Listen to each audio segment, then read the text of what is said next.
yang diberikan kepadaku untuk menguji diriku, sebagai ujian buat diriku. Apakah dengan nikmat-nikmat yang aku dapat ini, aku menjadi orang yang bersyukur atau malah menjadi orang yang kufur. Karena nikmat itu baik disyukuri maupun dikufuri sama-sama berdampak. Apa dampaknya kalau nikmat disyukuri? Apa dampaknya kalau nikmat dikufuri? Tentu para jamaah sudah hafal ayatnya. La in syakartum la azidannakum. Nikmat apapun kalau disyukuri oleh Allah akan ditambah, dan terus ditambah. Makin nikmat, makin nikmat, makin nikmat, namanya barokah. Wala in kafartum inna azabi lasyadid. Nikmat apapun kalau dikufuri, maka akan berubah menjadi siksa yang menyakitkan. Makin sengsara, makin menderita, makin sengsara, makin menderita, namanya jadi musibah. Jadi, para jamaah rahimakumullah, nikmat itu bisa jadi makin bertambah kenikmatannya, namanya barokah. Bisa jadi berubah menjadi sengsara dan derita, namanya musibah. Tergantung bagaimana cara kita menyikapinya, disyukuri apa dikufuri. Mohon maaf, saya ajukan pertanyaan, tolong dijawab dengan jujur. Kira-kira sampai hari ini, sejauh ini, hidup kita lebih banyak syukur apa lebih banyak kufur? Lebih banyak nerimo apa lebih banyak ngersulo? Lebih sering syukur nikmat apa lebih sering sambat? Gaji yang diterima merasa cukup apa masih kurang? Mau dipotong apa minta ditambah? Minta ke siapa? Indonesia, negeri yang sangat indah yang kita cintai bersama, itu juga merupakan nikmat dan karunia dari Allah Subhanahu wa Ta'ala. Diberi kemerdekaan itu atas berkat rahmat Allah yang Maha Kuasa. Nah, selama ini masyarakat Indonesia itu pada umumnya lebih banyak yang syukur apa lebih banyak yang kufur? Kalau mensyukuri nikmat kemerdekaan, merayakan kemerdekaan, lebih banyak diisi acara agama apa hura-hura? Masyarakat kita lebih semangat mana diajak ngaji sama campur sari? Greget mana pengajian sama dangdutan? Banyak mana yang khataman Quran sama yang gendaan?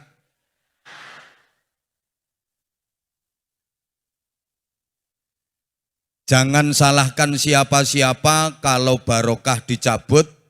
Jangan salahkan siapa-siapa kalau yang datang adalah musibah dan malapetaka. Karena sesungguhnya yang mengundang musibah dan malapetaka adalah kita sendiri sebagai anak bangsa. Oleh karenanya, agar kita selamat, agar kita menjadi manusia-manusia yang baik dan benar serta diridhoi Allah Subhanahu wa Ta'ala, kita dikasih contoh dan teladan. Teladan itu adalah Rasulullah Muhammad sallallahu alaihi wasallam yang memang diutus oleh Allah sebagai uswatun hasanah, teladan kebaikan dalam seluruh aspek kehidupan. Allahumma sholli ala Muhammad. Ibu bapak, para jamaah yang saya hormati, kenapa Rasulullah dijadikan teladan dan apa yang harus kita teladani dari Rasulullah dalam konteks kekinian peradaban sesuai dengan temanya. Ini saja yang akan saya uraikan, mudah-mudahan selesai dalam 15 menit. Loh kan ngaji di tentara itu nggak boleh lama-lama. Harus satset, wet, selesai.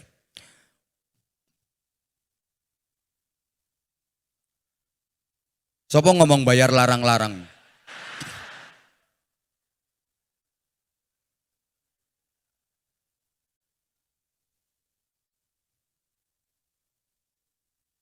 Pengen murah yang ngundang dan Ramil kon ceramah. Jangan ngundang saya.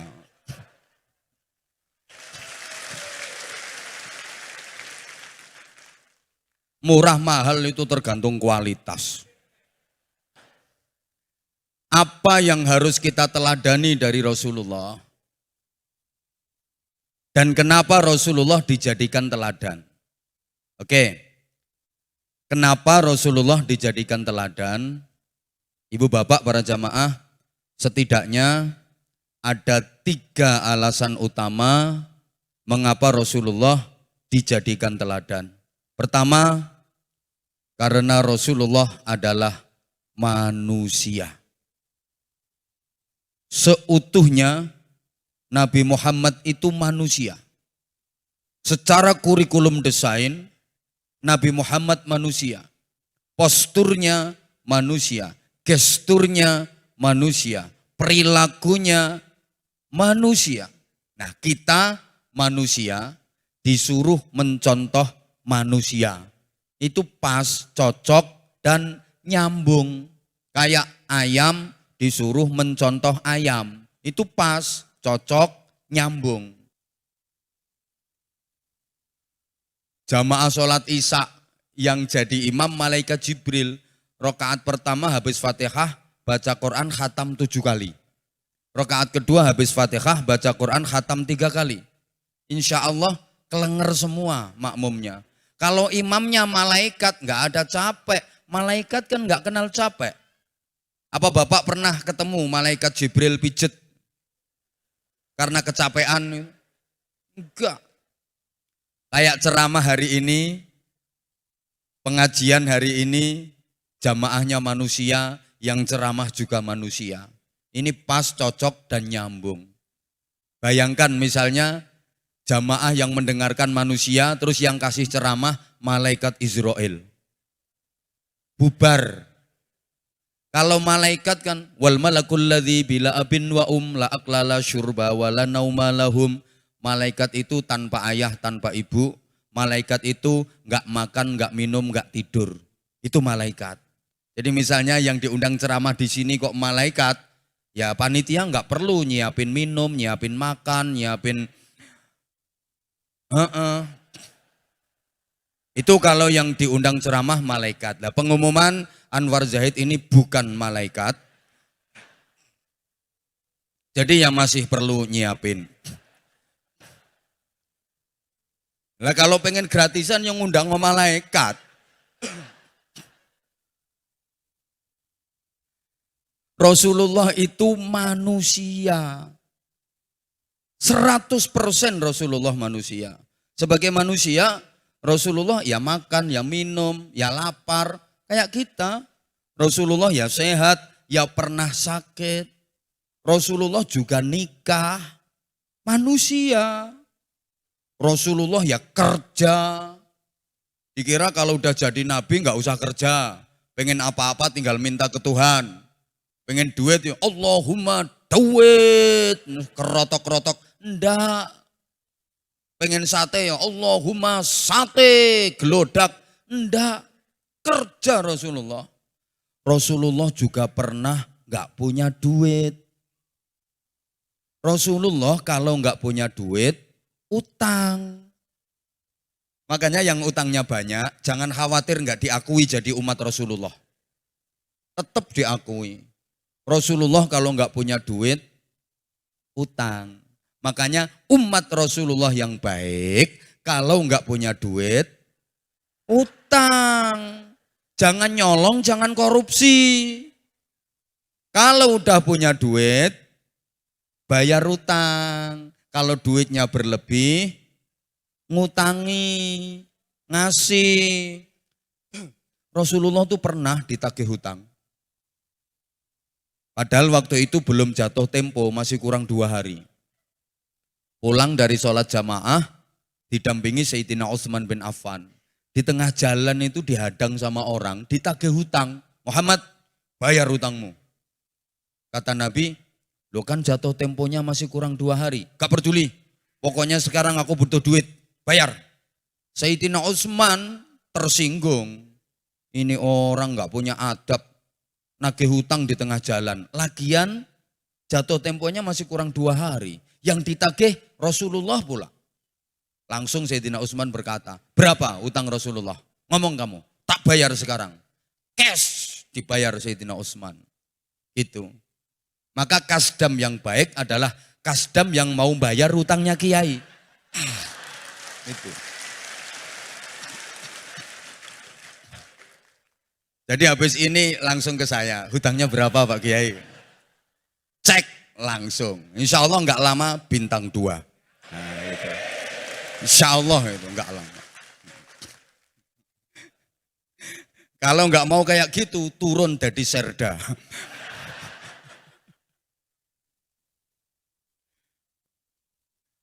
Rasulullah manusia. Ya pernah sakit. Gitu loh. Cuma enggak seperti umumnya manusia. Maka mungkin Bapak dan Ibu sering mendengar Muhammadun basyarun la kal basyar bal huwa kal yaqut bainal hajar. Nabi Muhammad adalah manusia namun tidak seperti umumnya manusia. Nabi Muhammad laksana berlian yang terletak di antara bebatuan. Nabi Muhammad berliannya, seluruh manusia pada umumnya bebatuannya. Nabi Muhammad itu manusia. Manusia yang merasa sebagai manusia. Manusia yang mengerti tentang manusia. Manusia yang memanusiakan manusia. Karena sekarang banyak manusia yang enggak merasa sebagai manusia. Banyak manusia yang tidak mengerti tentang manusia. Dan banyak manusia yang tidak memanusiakan manusia. Yang demikian itu berarti sesungguhnya dia bukan. Ya kalau manusia yang mau memanusiakan manusia. Oke, 2 hal. 1, Nabi Muhammad sebagai manusia. 2, tidak seperti umumnya manusia. Sebagai manusia, Nabi Muhammad ya makan. Kita manusia, kita juga makan. Tapi beda. Nabi Muhammad kalau benar-benar enggak lapar, enggak makan. Kalau belum benar-benar lapar, maksud saya tahu ulang. Nabi Muhammad itu kalau belum benar-benar lapar, enggak makan. Kalau kita meskipun tidak lapar, makan. Nabi Muhammad kalau makan, sebelum kenyang, sudah berhenti. Kalau kita kadung makan, meskipun sudah kenyang, enggak berhenti-berhenti. Nabi Muhammad itu kalau makan sedikit dan sedikit-sedikit. Kalau kita kan makannya banyak dan banyak-banyak. Nabi Muhammad itu makannya sedikit dan sedikit-sedikit. Sehingga beliau kalau makan pakai tangan kanan dengan 3 jari. Ibu jari, telunjuk dan jari tengah. Ini menggambarkan betapa beliau kalau makan sedikit dan cara makannya sedikit-sedikit. Yang harus kita contoh itu sedikitnya dan sedikit-sedikitnya. Bukan pakai 3 jarinya. Kalau Nabi pakai 3 jari, iya yang dimakan roti kurma, enak ngambilnya. Lah sampean makan soto, pakai 3 jari, semangkok bisa 3 bulan. Sedikit dan sedikit-sedikitnya. Gitu loh. Jadi kita mencontoh Rasulullah itu juga ada yang situasional, gak harus plek. Contoh, Rasulullah dalam berpakaian pakai jubah, pakai surban. Kita gak harus pakai jubah, gak harus pakai surban. Ingat, yang pakai jubah dan surban bukan cuma Nabi Muhammad. Abu Jahal, Abu Lahab juga pakai jubah, juga pakai surban. Gitu loh. Maka standar berpakaian dalam Islam itu 1, nutup aurat, 2, suci, 3, sopan. Masalah model terserah. Yang penting nutup aurat, suci dan sopan. Jadi enggak harus plek. Nabi Muhammad itu pakai jubah, kita juga harus pakai jubah. Kok akhirnya tentara jubahan kabeh. Menek kelopo jubahan. Gak sida oleh kelopo, malah kelopone dhewe sing loro iku meletus. Rasulullah kalau korban nyembelih onta, karena di Arab binatang yang gede, dagingnya banyak, halal itu onta. Nah kalau di Surabaya, ya sapi. Di sini binatang yang gede, dagingnya banyak, halal itu sapi. Jangan maksa. Nabi Muhammad korban onta, kita harus korban onta, kita harus korban onta. Akhirnya ada yang korban onta, malah ditangkap polisi. Dari mana dapat onta kalau nggak nyuri dari kebun binatang? Itu loh.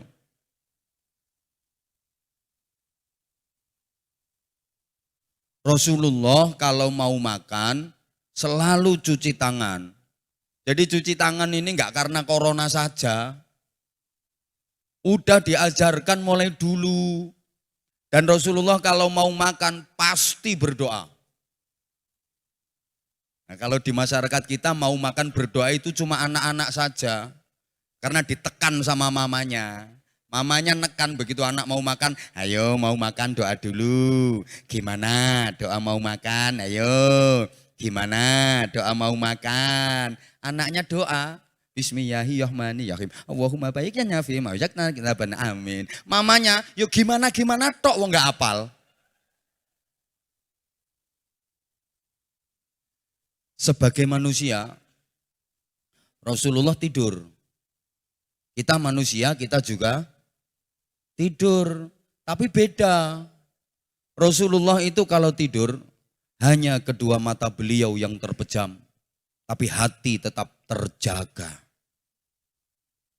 La tungkiril wahya min ru'yahu inna lahu qalban idza namatil aynani lam yanami ya Rabbi bil Mustafa balik maqasidana waghfir lana ma badaya wasi'al karami Maulaya salli wa sallim daiman abada ala habibika khairil khalqi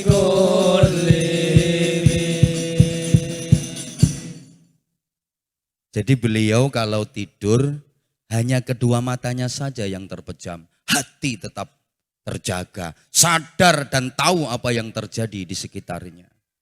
Nah, kalau kita tidur total, blek, sek, inna lillahi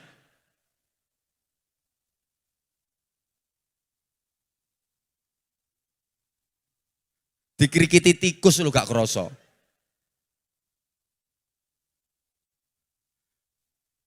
Rasulullah kalau mau tidur pasti berwudu. Jadi tidur beliau dalam keadaan suci dari hadas. Lah nek sampean maaf. Wis pokoknya saksek gak peduli kepet ya tidur. Loh, maaf ya, kepet itu bukan hanya dari buang air besar, buang air kecil aja, kepet dari kentut. Itu kan juga kepet nanggung hadas namanya, tatut, tatet, turu. Ya suara kentut itu ada tut, ada tet, ada tot, tergantung ukuran bokong. Kalau bokongnya kecil tipis ya tit. Kalau bokong tanggung ya tot. Bokong tebel kadek besar ya biasanya. Beda itu suaranya.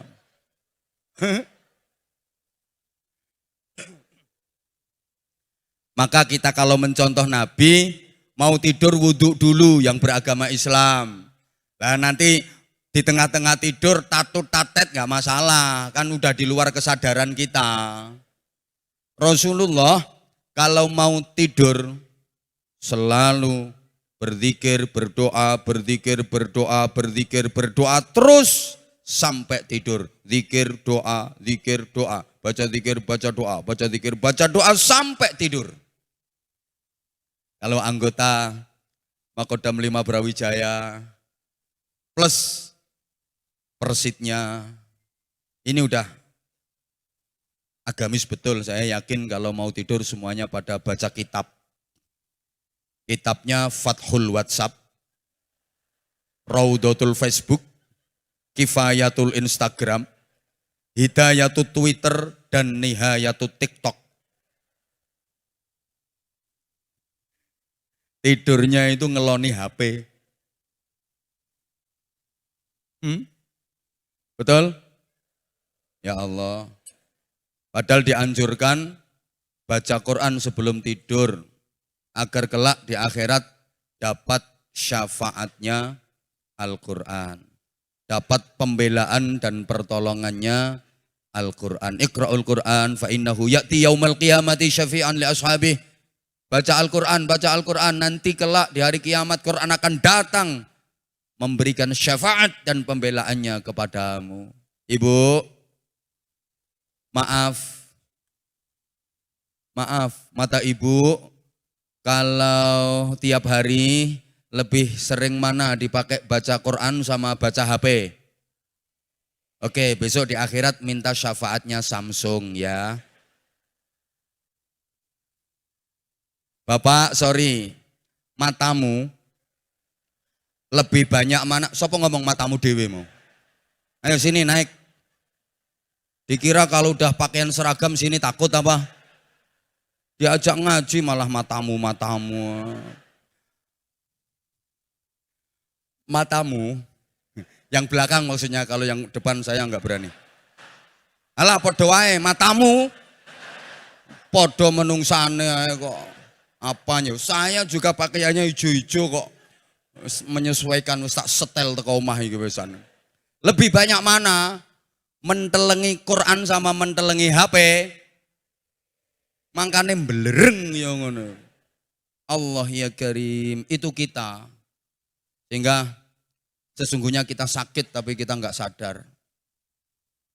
Ya kapan-kapan tak jelasin yang itu Pak Kasdam, tapi nanti diundang lagi.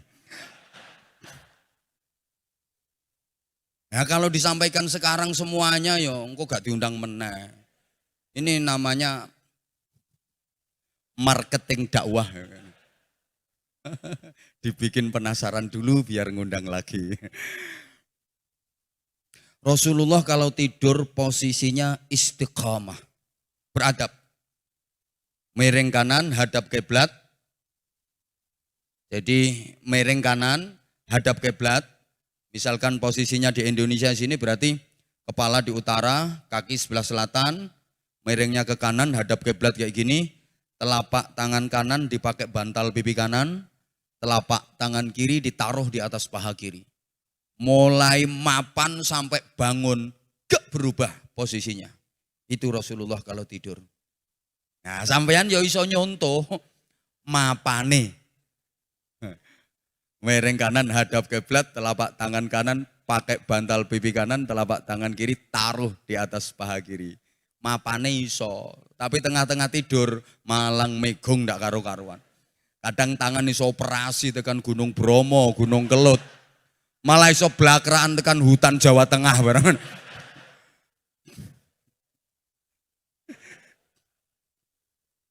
Ambek kukur-kukur kerok, keruak ngono wis mbuh ndak karo-karuan itu.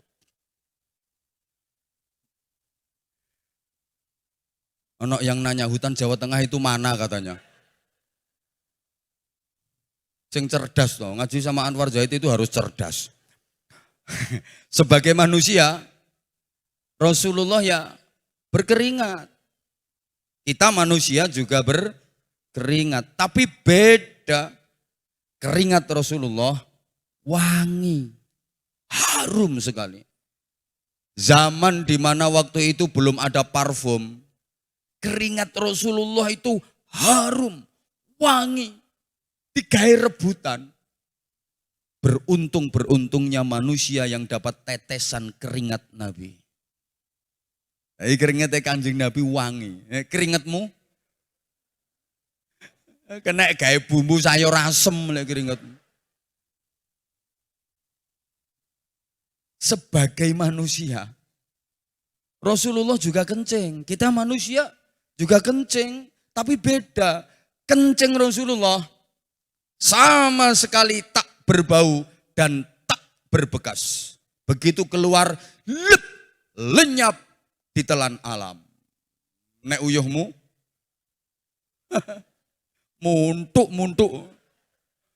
Gak terima koyok minyak goreng, minyak jelantah.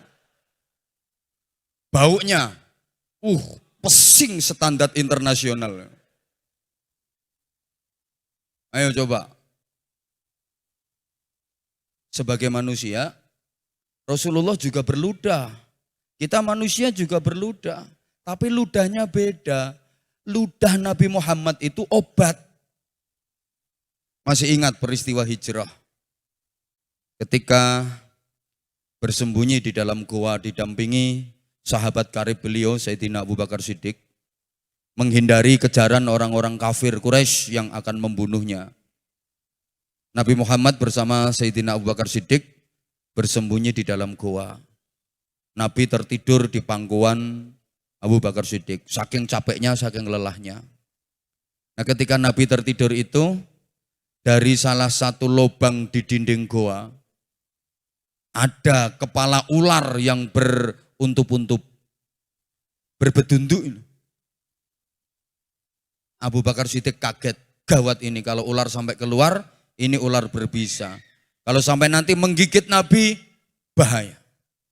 Apa yang dilakukan Abu Bakar Siddiq? Dengan refleks ditutup lubang itu pakai tangannya. Plek. Ya namanya ular pengen keluar, lubangnya ditutup. Langsung menggigit itu ular. Tangan Abu Bakar Siddiq digigit, cetet. Bengkak, membiru, dan racun menjalar. Abu Bakar Siddiq gemetar menahan sakit. Sakit. Karena yang gigit ularnya besar banget. Ular Arab. Gede ular Arab kok. Lene ular Jawa kan cuwili ungkil-ungkil ngono. Iki ular Arab iki sing nyokot.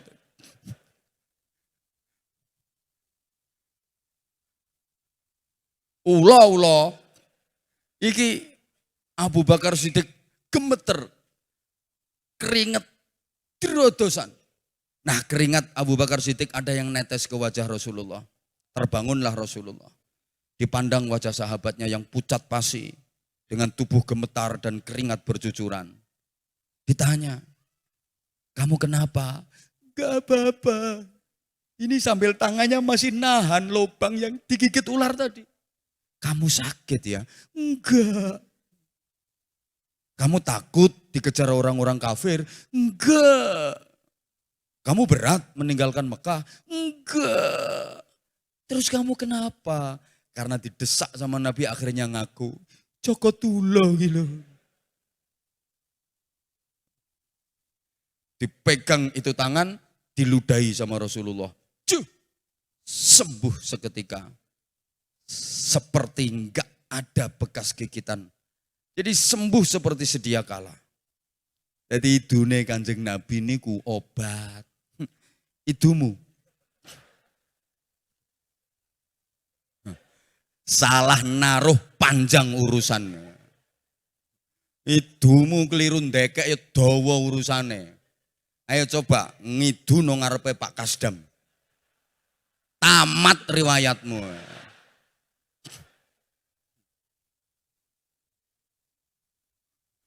Lah dirimu lagi seret-seret kok. Abang pisan.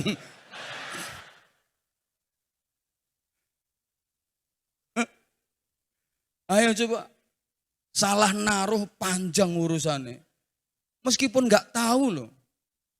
Ada orang lewat, sampean ngeludah. Itu gede sisan. Terus plek nang rai. Musuhan pitung turunan.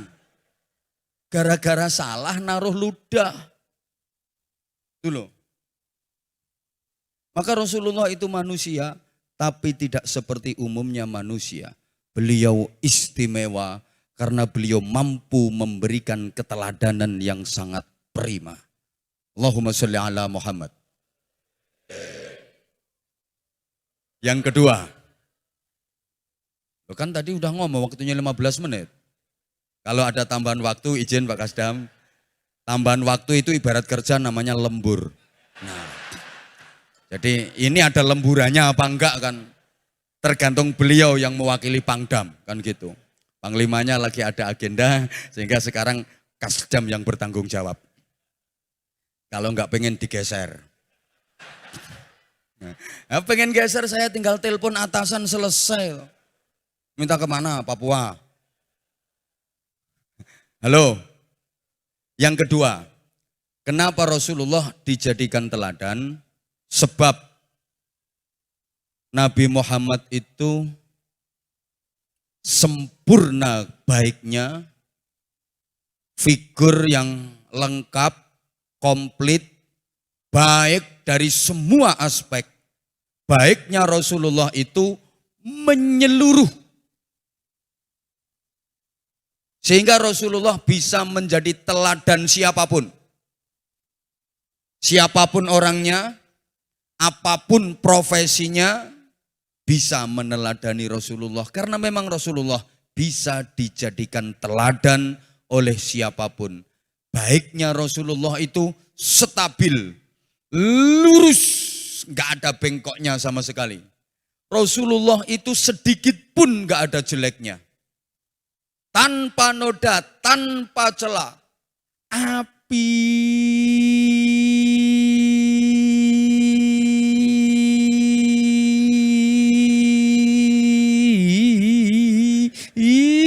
tok.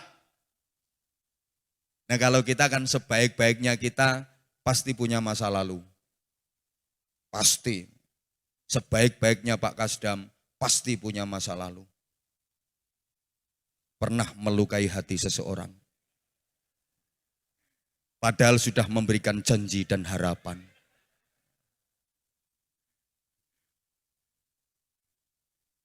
Sebaik-baiknya kita pasti punya masa lalu yang ada buruknya. Jadi kata kuncinya gini ya. Setiap orang baik pasti punya masa lalu yang ada buruknya. Dan setiap orang buruk ada harapan punya masa depan yang baik. Saya ulang, nanti tolong dibikin status ya. Ya gawe status sih sing api-api sing membangun ngono lho. Status galau tingkat dewa ngono. Uripmu yo kacau terus kok. Perhatikan, terutama yang tidak begitu cerdas, perhatikan.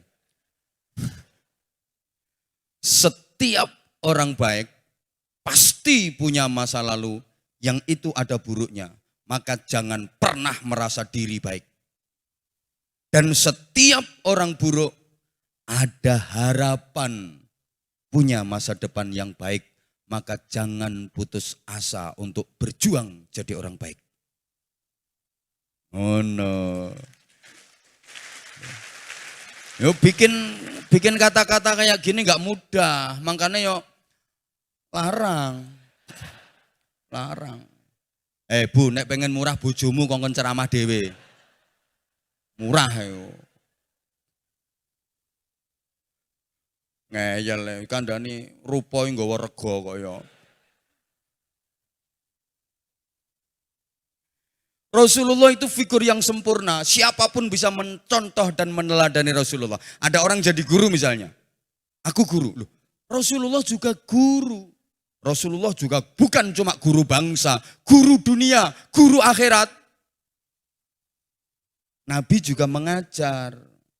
Nabi juga mentarbiyah santri-santrinya, sahabat-sahabatnya, intisyarul ilmi, menyebarkan ilmu. Bahkan Nabi bersabda, innama bu'istu mu'alliman, sesungguhnya aku diutus untuk mengajar. Jadi kalau pengen jadi guru yang baik, contohlah Rasulullah Shallallahu Alaihi Wasallam. Bagaimana Rasulullah sebagai guru? Saya petani, Rasulullah juga bercocok tanam. Nabi juga nanam kurma, bagus, berkah, maka petani kalau pengen berkah, pengen baik, contohlah cara bercocok tanam Rasulullah. Aku pedagang, Rasulullah pedagang ulung. Umur 12 tahun aja dagangnya udah lintas negara. Udah sampai ke negeri Syam, sekarang jadi negara Syria. Maka pedagang yang baik, kalau pengen barokah, contoh cara berniaga Rasulullah Shallallahu Alaihi Wasallam. Apalagi, aku tentara, Rasulullah jenderal, Rasulullah militer, tentara yang baik, tentara yang hebat, tentara yang mau mencontoh dan meneladani Nabi Muhammad. Nabi Muhammad itu jenderal.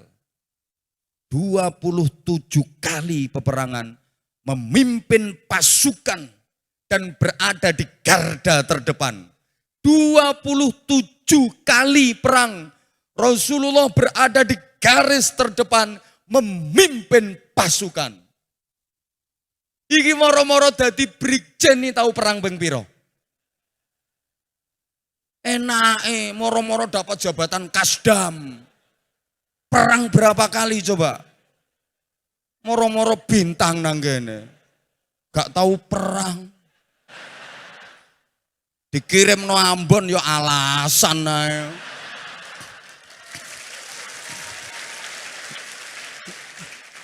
Ayo coba. Loh Rasulullah itu maha jenderal, jenderalnya jenderal, ahli strategi. Ngono, modelmu kok kaya gak percaya ngono tak omongi. Baca sejarah, itu loh. Saya politisi, Rasulullah politisi handal. Gak ada yang mengalahkan berpolitiknya Nabi Muhammad. Saya pejabat, saya pemimpin, Rasulullah pemimpin umat. Pemimpin yang baik. Contoh bagaimana Rasulullah jadi pimpinan. Itu. Saya cuma kepala keluarga. Nabi Muhammad juga kepala keluarga. Beliau punya istri, punya anak. Maka bagaimana membina keluarga bahagia? Contohlah keluarga Nabi Muhammad. Nah, sampean membina keluarga bahagia kok mencontoh Nabi Isa, enggak bisa. Nabi Isa enggak nikah. Nabi Isa kan enggak kawin. Mencontoh keluarga bahagia kok nyontoh Nabi Isa. Enggak iso, Nabi Isa gak rabi. Hanya ada orang yang ngaku jadi pengikutnya Nabi Isa. Terus dia beranggapan kalau enggak nikah itu ajarannya Nabi Isa. Akhirnya dia ikut-ikutan enggak nikah. Ini kalau menurut saya, 1 rugi, 2 mubadzir. Ya dikasih peralatan masa enggak digunakan. Gawe nguyah-nguyuh tok ya kemeng nganggur kok.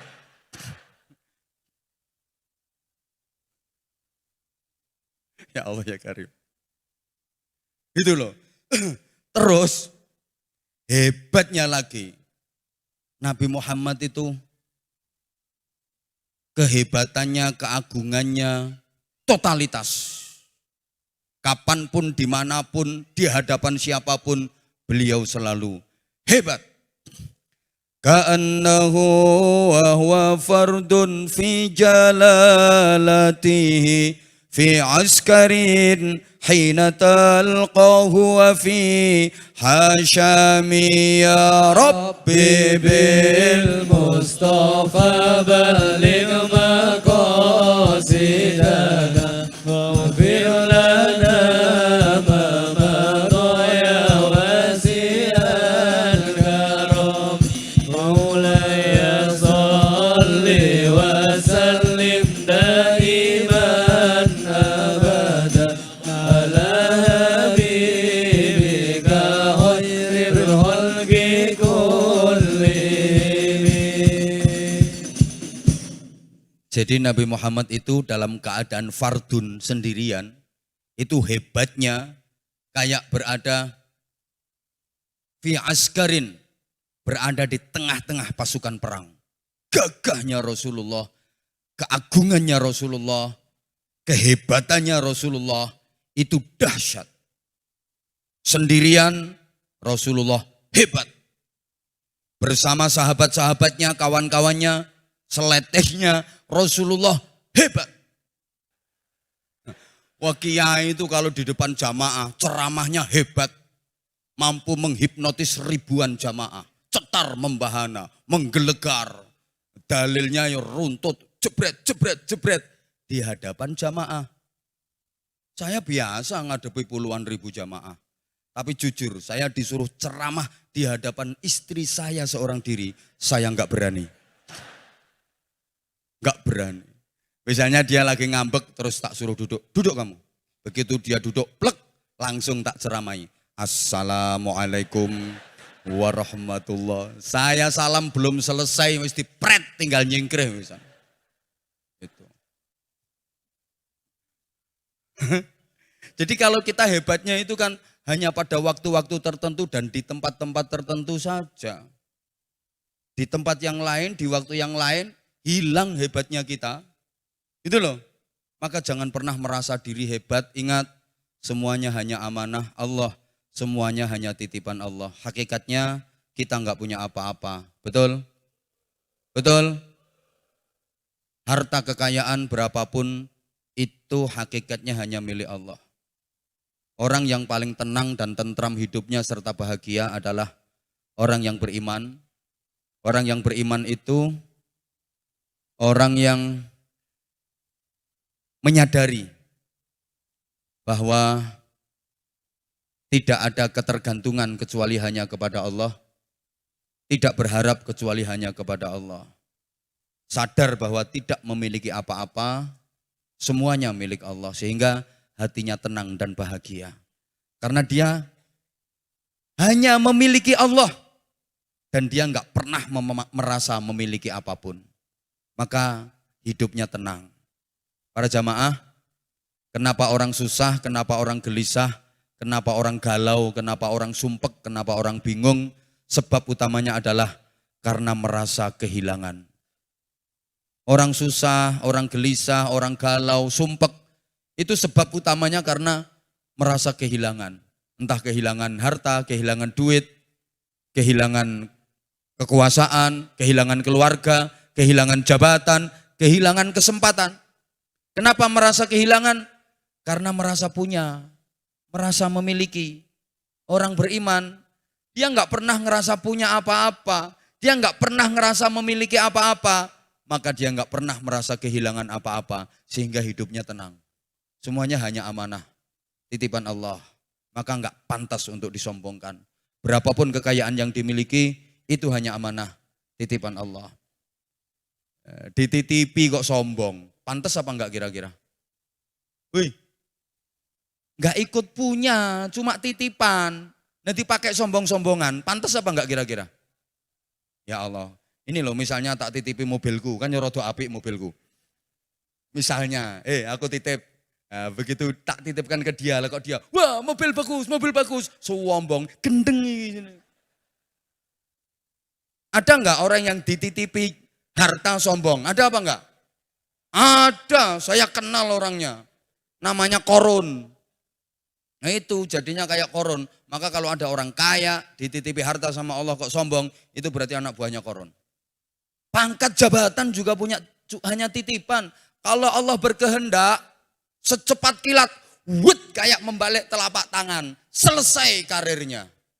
Titipan kok. Benar loh. Maka jangan disombongkan. Kopral sama jenderal sama di hadapan Allah. Ini gak wong kendel gak wani ngomong ini. Aku bicara di hadapan Allah loh. Gak ada bedanya. Kadang lagi sersan dua yang melakukan dagang-dagangan. Itu tak sengklang. Disopo api-api. Kemana dan kamu gak tahu siapa saya? Ya Allah bro. Pangkatmu ki lho opo? Gitu loh. Amanah. Yang kedua, amanah itu harus dijaga. Harus dijaga dan dirawat dengan baik. Kalau enggak dijaga, yang nitip pasti marah. Misalnya bapak nitip motor ke penitipan, ditinggal belanja. Selesai belanja, mau ngambil motornya, Allah, spionnya pecah. joknya bukan cuma beret, sobek-sobek, knalpotnya protol. Bapak yang nitip marah apa enggak? Marah apa enggak?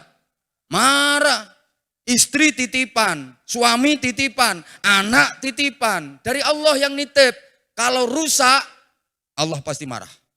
Kamu itu tak titipi anak 3 kok rusak semua. Aku titip ke kamu kondisinya bagus loh anak itu. Loh sekarang kok rusak semua? Anakmu yang pertama sukanya ke night club, dugem. Ajep, ajep, ajep, ajep, ajep, ajep, ajep, ajep. Yang kedua hobinya mabuk. Yang ketiga gondoli rondo. Allah yang nitip marah. Kamu itu tak titipi anak 3 kok rusak semua. Paham? Halo? Ini didengerin apa enggak? Maaf, jabatanmu juga titipan. Dirawat yang baik. Artinya merawat jabatan itu apa? Menggunakan sesuai dengan fungsi semestinya.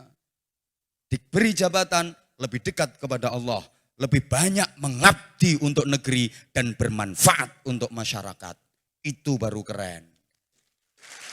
Oh, no. Meskipun jabatannya rendah, Kopda, Kopral 2. Menengah. Tapi dia dekat sama Allah. Dia penuh pengabdian untuk negeri. Dan dia bermanfaat untuk masyarakat. Jauh lebih mulia, jauh lebih baik daripada jenderal tapi jauh dari Allah. Gak ada dekatnya sama Allah, gak ada pengabdian untuk negeri, malah merongrong dan menghancurkan martabat bangsa. Apalagi sama sekali gak ada manfaatnya untuk masyarakat. Gak wani keplok ya, wedi karo jenderal ya. Halo? Iya emang gitu kok. Izin jenderal. Nah, kalau nggak terima ya silahkan naik ke panggung nggak apa-apa.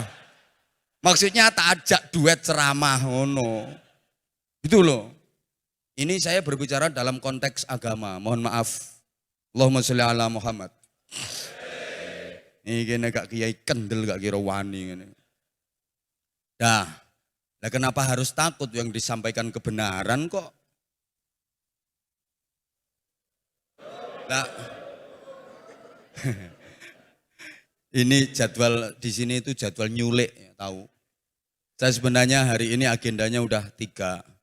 Semalam saya dari Demak terus Kudus 2 tempat. Jadi udah 3 tempat sampai rumah itu subuh. Subuh baru nyampe rumah. Habis subuh bayar dulu. Udah dijemput. Harus meluncur ke sini. Habis ini nanti zuhur saya harus di Tuban. Ada 3 tempat juga. Makanya sebenarnya di sini itu jadwalnya nggak masuk agenda. Bener itu nggak masuk agenda. Rata-rata yang minta jadwal ke saya itu 2 tahun. Ya kalau nggak percaya boleh dicek ke asisten saya. Tapi karena katanya diminta sama Pak Pangdam. Akhirnya ya bismillah ini acaranya di Kodam. Bismillah. Sepayah apapun saya sempatkan untuk datang dan alhamdulillah hari ini saya juga senang karena saya nanti dapat amplopnya tak antemnya, dapat barokah, dapat pahala, dapat berkenalan dengan Pak Kasdam, dapat saudara sekian banyaknya, subhanallah. Karena antara ulama dengan TNI Polri harus sinergi terus untuk menjaga kondusivitas bangsa ini. Harus tetap sinergi. Dan saya berpesan sejauh ini kepercayaan masyarakat paling tinggi itu kepada TNI. Jaga itu, pertahankan itu. Di antara seluruh institusi yang ada di negeri ini, di antara seluruh lembaga yang ada di negeri ini, TNI mendapatkan kepercayaan tertinggi dari masyarakat.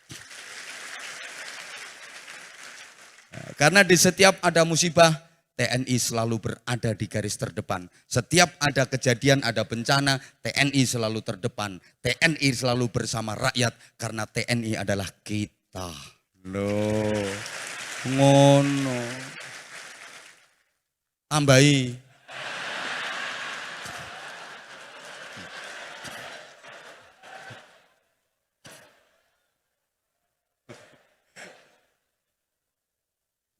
Ya jangan sampai kepercayaan rakyat ini jadi ternoda karena ulah oknum yang tidak bertanggung jawab.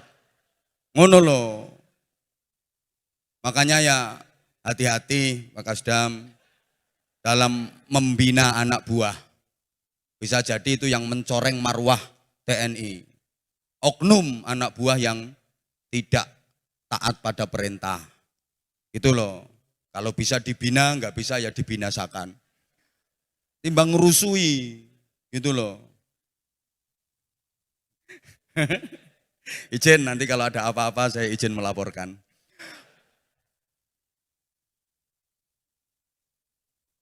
Modelmu kok kaya kaget ngono.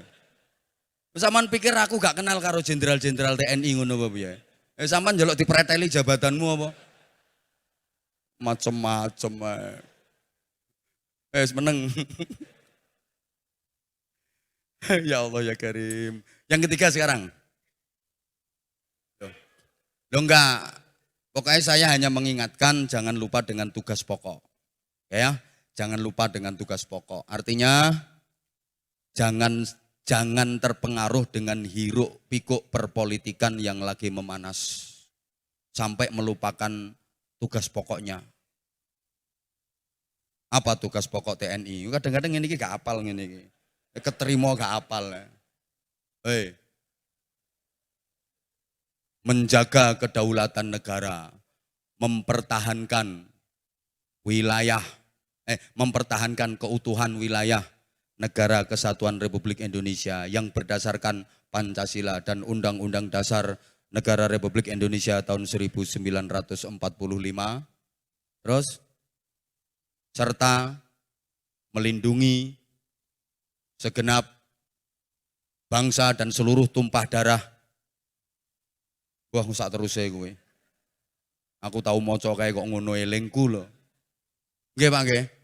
Ya wis ngono iku, aja sampai lali. Maka kalau saya secara pribadi melihat kinerja dari anggota TNI, saya secara pribadi berkeyakinan Andalah mujahid-mujahid sejati. Andalah pejuang-pejuang yang sesungguhnya. Andalah yang rela mengorbankan waktu, tenaga, pikiran, bahkan mengalahkan kepentingan pribadi dan keluarga demi menjalankan tugas negara. Warga jadi hidup nyaman, tenang dalam menjalankan ibadah karena diamankan oleh TNI. Oh ngono. Makanya jangan dicoreng. Gak njaluk tambahan. Jolak njaluk gak ditambahi malah isin. Wis pisan ya wis. Kalau orangnya peka kan ya langsung sadar tuh. Kalau enggak mosok jenderal enggak peka.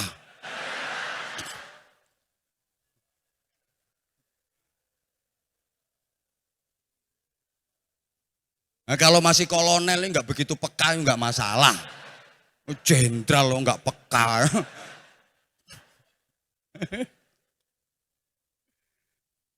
Yang ketiga, kenapa Rasulullah dijadikan teladan? Sebab Rasulullah itu ucapannya adalah perbuatannya. Perkataannya adalah tindakannya. Lesannya adalah hatinya. Jadi Nabi itu prinsipnya satunya kata dan perbuatan. Kalau kita kan enggak. Kita itu banyak munafik. Terlalu banyak dusta di antara kita. Lain di bibir, lain di... Rasulullah kalau nyuruh sedekah, Rasulullah paling rajin sedekah, paling ahli sedekah, dan gak ada yang mengalahkan sedekahnya Rasulullah. Kedermawanan Rasulullah digambarkan seperti angin yang berhembus. Artinya angin berhembus itu sama sekali gak ada hambatannya, gak ada ganjalannya. Nabi kalau bersedekah seperti itu, los, gak rewel. Kalau Anda penjenengan kan bersedekah kadang-kadang, cuman kan selesai sedekah itu kan masih lenger-lenger. Nyemplungi kotak amal 100.000 rek. Iku gawe jajane anak seminggu yuk. Itu enggak kayak angin berembus itu. Kayak knalpot bocor. Pernah habis sholat asar berjamaah, Nabi ngaji bareng dengan para sahabat. Di tengah-tengah ngaji, Rasulullah izin, aku pamit mulai dulu. Aku pulang sebentar, nanti balik lagi. Betul, Rasulullah pulang, sebentar, balik lagi. Ditanya sama para sahabat, ada keperluan apa ya Rasulullah? Kok tadi buru-buru pulang, sekarang cepat-cepat balik.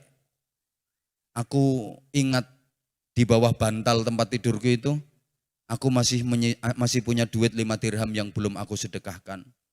Aku enggak mau keduluan matahari terbenam, aku masih punya duit nginep. Jadi Rasulullah itu enggak pernah nginepin duit. Dalam sejarah enggak pernah tercatat Rasulullah punya rekening. Kalau Rasulullah memerintahkan kerukunan, Rasulullah rukun dengan siapapun. Bukan hanya dengan yang seagama, dengan yang beda agama. Rasulullah rukun. Ada tetangga yang non muslim sakit, dijenguk sama Rasulullah, dibawain kue. Kalau kita kan susah mau kayak gitu, nggih. Apa mana gak cocok, beda pendapat dikit aja gak mau rukun. Apa mana rumongso gagah. Saeneke wong kate diantemi kabeh. Woi. Woi. Ini makanya subhanallah, ini saya senang banget kalau di Makodam dibikin acara kayak gini, senang banget. Sesuai dengan filosofi bangsa kita kan, bangunlah jiwanya, bangunlah badannya. Maka momentum ngaji hari ini kan dalam rangka bangunlah jiwanya, Jenderal. Walaupun masih jarang-jarang, maka sesering mungkin lah bikin pengajian supaya penceramah ki laris. Ya, membangun mental itu penting. Penting. Makanya di antara syarat diterima sebagai anggota TNI kan mentalnya harus dites dulu. Gak boleh terlalu temperamen macam-macam itu kan. Apalagi sakit jiwa, kacau kok negarane. Ngono lho. Mbok paham mbok enggak iki. Rasulullah seperti itu. Apa yang dikatakan dikerjakan. Apa yang diperintahkan dilakukan. Bahkan Nabi menyatakan, ana awwalu fa'in ala ma amartukum bih. Aku orang pertama yang mengerjakan semua yang aku perintahkan atas kalian. Itu Nabi. Kalau kita kan sering enggak, ayo rukun, dia sendiri enggak mau rukun. Ayo urun, dia dhewe gak melok urun. Ayo kerja bakti, dia sendiri enggak ikut kerja bakti. Kelakuannya komandan-komandan ini kan ngono iku. Main perintah, main perintah, main perintah. Awas nanti kalau udah purna. Bisa power syndrome. Biasanya apa-apa dilayani, main perintah, main perintah. Begitu udah purna pensiun, gak ono sing ngelayani karena ini.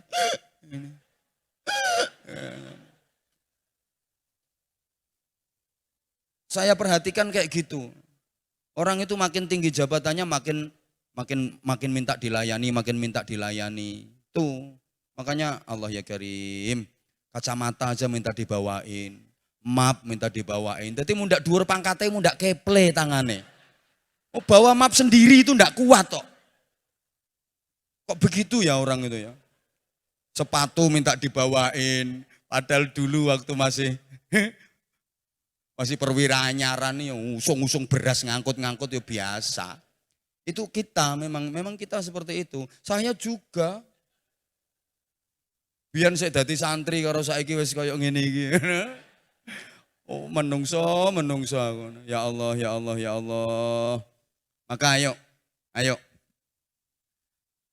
Kalau iya, kita kan enggak, memang itu kita hanya bisa ngomong tapi enggak bisa menjalani. Saya itu kadang kalau lagi sendirian itu saya nangis. Karena maaf ya, orang sekian banyak ini yang paling susah masuk surganya. Satu, yang paling tinggi jabatannya. Dua, yang paling banyak omongnya. Berarti Kasdam sama Anwar Zahid. Iya, ini yang paling susah masuk surga. Jujur komandan, izin saya. Ya karena beliau ini tanggung jawabnya Masya Allah.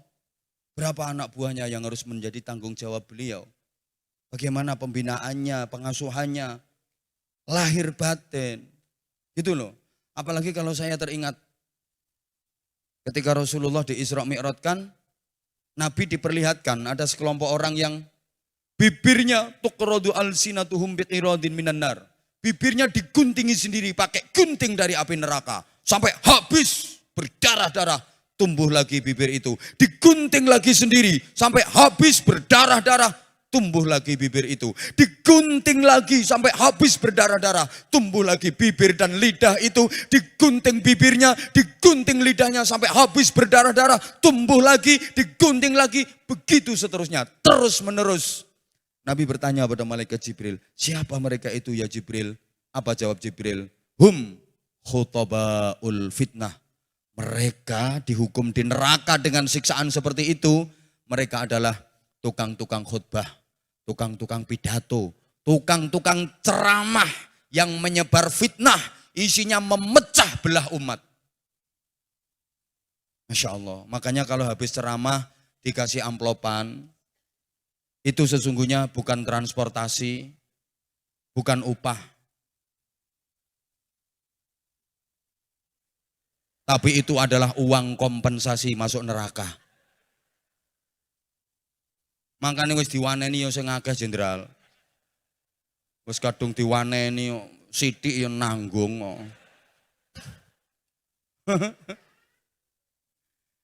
Kelemahan kita begitu. Mari kita sholat tahajud kalau ingin mulia derajatnya dunia akhirat. Sing ngomong dhewe nek bengi ngorok. Itu loh kita. Allah. Ada penceramah itu 2 jam ceramah pidato menerangkan bab ikhlas. Ikhlas itu beramal hanya karena Allah, bukan karena apa-apa, bukan karena siapa-siapa. Barang siapa yang beramal karena Allah, bukan manusia yang membalasnya, tapi Allah sendiri yang akan membalasnya. Dan balasan Allah jauh lebih berharga, lebih mulia, lebih banyak daripada balasan manusia. 2 jam pidato tentang ikhlas, pulang gak disangoni, gremeng. Makanya ya anggota Makodam sini ya, tolonglah kesadarannya gimana supaya saya nanti tidak gremeng. Ya.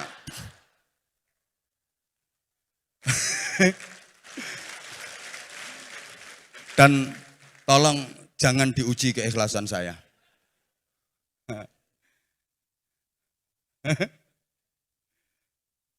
Apa yang harus kita teladani dari Rasulullah? Tentu akhlaknya. Wa innaka la'ala khuluqin azim. Ini mencakup ibadahnya, mencakup juga akidahnya. Bagaimana ibadahnya Rasulullah? Bapak Ibu para jamaah, kalau panjenengan pengen tahu siapa manusia yang paling tinggi derajatnya, jawabnya Nabi Muhammad.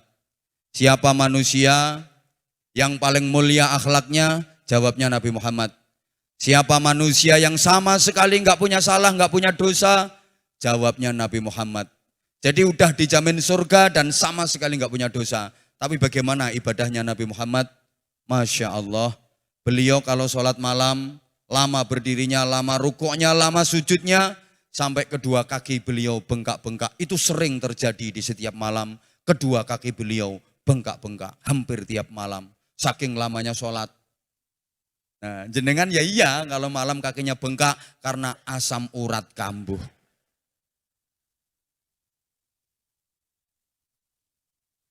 Kenapa Rasulullah sebegitunya ibadah? Sebab beliau merasa sebagai hamba yang sangat membutuhkan Allah. Merasa sebagai hamba yang gak punya apa-apa, gak berdaya apa-apa, gak bisa apa-apa tanpa pertolongan Allah. Sehingga perkuat akidah, perkuat iman, dan tentara wajib kuat imannya. Dengan semangat iman itu pula, dulu para pejuang, para sesepuh berjuang merebut dan mempertahankan kemerdekaan negara kesatuan Republik Indonesia yang kita cintai bersama. Dengan semangat apa? Iman ditanamkan kepada beliau-beliau itu. Hubbul waton minal iman. Cinta tanah air adalah bagian dari iman. Perlu diingat, tanah air kita bukan India, tanah air kita bukan Syria, tanah air kita bukan Afghanistan, tanah air kita bukan Ukraina, tapi tanah air kita adalah Indonesia. Maka mencintai Indonesia adalah bagian dari iman yang mempunyai nilai ibadah dan berpahala di sisi Allah Subhanahu wa taala. Ngono. Rasulullah ini yang dicontoh. Uhibbul Arabiyyata li'anni wulidu fil Arab, kata Nabi. Aku cinta Arab karena aku dilahirkan di Arab. Maka sebagai bangsa Indonesia, kita juga harus punya prinsip seperti itu. Uhibbul Indonesiata li'anni wulidu fil Indonesia. Aku cinta Indonesia karena aku lahir di Indonesia, aku dibesarkan di Indonesia, yang aku injak bumi Indonesia, yang aku hirup udara Indonesia, yang aku minum air Indonesia. Maka siapapun yang akan memecah belah kesatuan Indonesia, lawan saya. Ngono bro. Halo. Nah, panjenengan semua sebagai kekuatan utama dan benteng utama pertahanan dari negara Kesatuan Republik Indonesia adalah andalan kami, sehingga kami rakyat, saya kan rakyat, selalu mendoakan, selalu mendukung, selalu mensupport. Ya mudah-mudahan TNI makin kuat, TNI makin jaya, TNI makin profesional, dan selalu diberikan keselamatan, kekuatan oleh Allah Subhanahu wa taala dalam menjaga kedaulatan negara serta mempertahankan keutuhan wilayah negara Kesatuan Republik Indonesia yang kita cintai bersama. Niatkan ibadah sehingga setiap helai, setiap hembusan nafas panjenengan, setiap derap langkah panjenengan akan bernilai pahala di sisi Allah Subhanahu wa taala. Al-Fatihah. A'udzubillahi minasyaitonirrajim. Bismillahirrahmanirrahim. Alhamdulillahirabbil alamin arrahmanir rahim maliki yaumiddin. Iyyaka na'budu wa iyyaka nasta'in ihdinas siratal mustaqim. Siratal ladzina an'amta 'alaihim ghairil maghdubi 'alaihim waladdallin. Rabbighfirli wa liwalidayya wa lil mu'minina amin ya rabbal alamin. Allahumma salli ala sayyidina Muhammadin wa ala alihi wa sallim radhiyallahu tabaraka wa ta'ala an kulli sahabati Rasulillahi ajma'in walhamdulillahi rabbil alamin. Allahumma ij'al jam'ana jam'an marhuma wa tafarruqana min ba'dihi tafarruqan ma'suma. Allahumma innaka ta'lamu dhunubana faghfirha wa innaka ta'lamu 'uyubana fasturha wa innaka ta'lamu hajatina faqdiha kafa bika waliyyan wa kafa bika nasyira. Allahumma tsabbit imanana wa nawwir qulubana wa sallimna fid dini wad dunya wal akhirah. Allahumma inna nas'aluka husnal mahabbah wa husnal mutaba'ah li nabiyyika wa habibika wa rasulika Muhammadin sallallahu alaihi wasallam fi aqwalihi wa af'alihi wa ahwalihi bi rahmatika ya arhamar rahimin.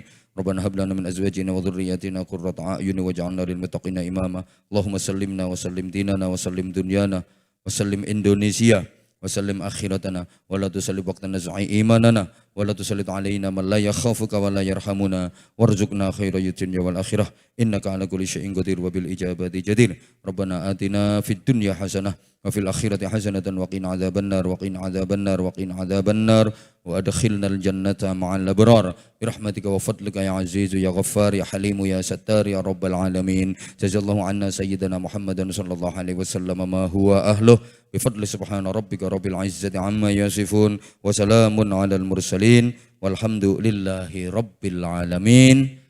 Tentu banyak salah dan khilaf dari saya, mohon maaf yang sebesar-besarnya. Aku qauli hadza wa astaghfirullahal azim li wa lakum. Assalamualaikum warahmatullahi wabarakatuh.